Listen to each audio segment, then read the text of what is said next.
Když se podíváme na to kam se přiklonil, tak zkuste říct.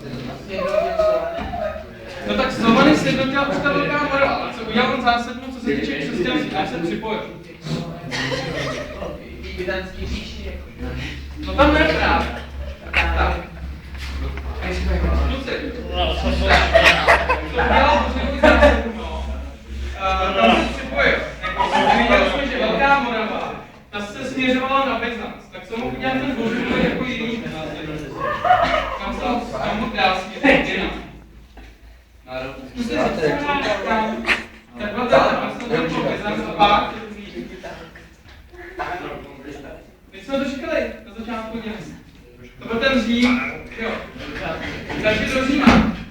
Takže ten Božiboj se nechal pokřtít přesně.